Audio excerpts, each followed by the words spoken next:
দুধ ডিম ছাড়াই তৈরি করে ফেললাম দারুণ ও টেস্টি তরমুজ পুডিং। কম উপকরণে এবং খুব সহজেই বানানো যায় এই ঠান্ডা ঠান্ডা ডেজার্ট। গরমের দিনে একবার খেলে বারবার খেতে ইচ্ছে করবে।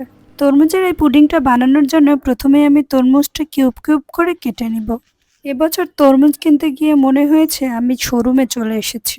কারণ তরমুজ কিনতে আমি যতটা দোকানে গিয়েছি সব দোকানদারই বলে ফিক্সড প্রাইস। ফিক্সড প্রাইসে যখন নিবে তাহলে তরমুজের একটা শোরুম দিতে পারে, ভ্যানে নেওয়ার কি দরকার। যাই হোক, অনেক হাঁটাহাঁটির পরেও ফিক্সড প্রাইসে আমি একটা তরমুজ নিয়ে এসেছি, কিছু করার নাই। পাতিলে ব্লেন্ড করা তরমুজটা দিয়ে সাথে সাথে পরিমাণ মতো কিছু চিনি ও 1 চামচ পরিমাণ আগার আগার পাউডার মিক্সড করে দিয়ে দিলাম। এরপর 4 থেকে 5 মিনিট পর তরমুজের এই জুসটা যখন ফুটে উঠবে এ পর্যায়ে আমি চুলা বন্ধ করে ঠান্ডা করতে রেখে দিব।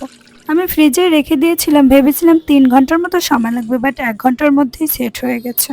এরপর কেটে কেটে একটা প্লেটে তুলে নিয়ে উপর দিয়ে আমি কিছুটা গুঁড়ো দুধ ছিটিয়ে দিলাম, ব্যাস রেডি।